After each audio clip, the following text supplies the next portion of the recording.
get ready with me while I get ready for my New Year's Eve party.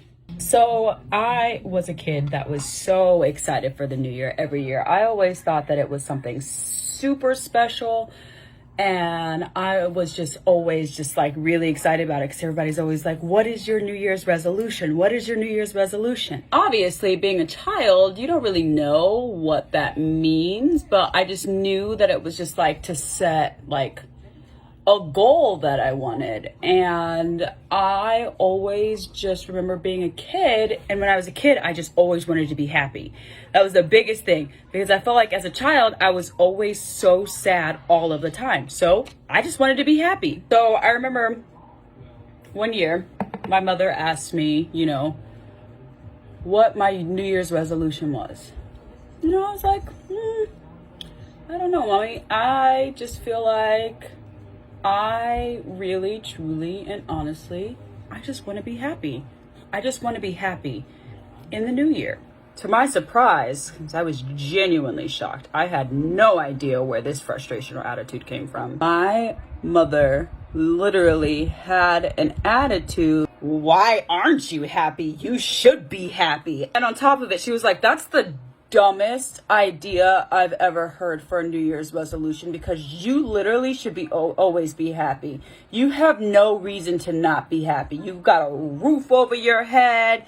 You've got a really good life. You get fed 3 square meals a day. There's no reason you should be unhappy. That's such a stupid New Year's resolution. And to be honest, I was very confused. And it honestly, it made me not even want to start a new year because I was like, well, how am I going to go into the new year with such a dumb New Year's resolution when in all reality, my mother was just being a hater. She was just being weird. You know what I mean? That left an impression on me because it seemed like there was a trend. It was like no matter what I did, it didn't matter what I did or how I did it, what I said, no matter how, girly or immature or whatever it was, I always seemed to make my mother angry. I just couldn't understand why. I was like, why did that upset her? Why did that make her so mad? And then of course, when I start crying, she's like, oh my God, why are you crying? You're such a baby. There's nothing to cry about. You are way too sensitive. And she's screaming. She's literally screaming and yelling at me. And I'm just sitting here crying because I'm like, why am I getting in trouble right now for saying that I wanted to be happy for my New Year's resolution? It doesn't make any sense to me. Oh, and of course, when I go to ask her why she's so upset and like, what did I do wrong? She starts yelling at me even more. And that's why her and I don't have a relationship now because she just didn't know how to communicate. She doesn't know how to talk. She doesn't know how to express herself outside of screaming, yelling, and anger. And I did nothing wrong.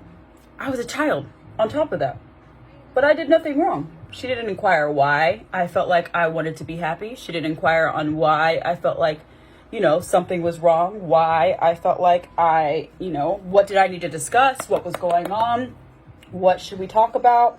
She didn't ask me any of those things. All she did was yell at me. So I never wanted to set another New Year's resolution after that because I was like, doesn't matter. It's always going to be stupid. And what you say to your kids is very, very important. You have to be very careful with what you say to your kids because you leave a lasting impression. Your kids look at you for guidance. Your kids look at you for, everything. And so if you tell your child something that they did is stupid and you ask them, you downplay them, when you ask them what their New Year's resolution was or you ask them a question, and your only response is, that's stupid, and then proceed to yell at your child, instead of inquiring why your child feels like they should be happier or they should be happy in general, that's a red flag. You should probably inquire about that. Anyway, I hope you guys have a great, happy new year. My New Year's Eve party is going to be a ball of a time. Anyway, seriously, I hope you guys have amazing 2023. Remember to set those boundaries. Remember to drink some water. Remember to get some rest. And remember to do not ever let anybody's dusty child treat you any kind of way.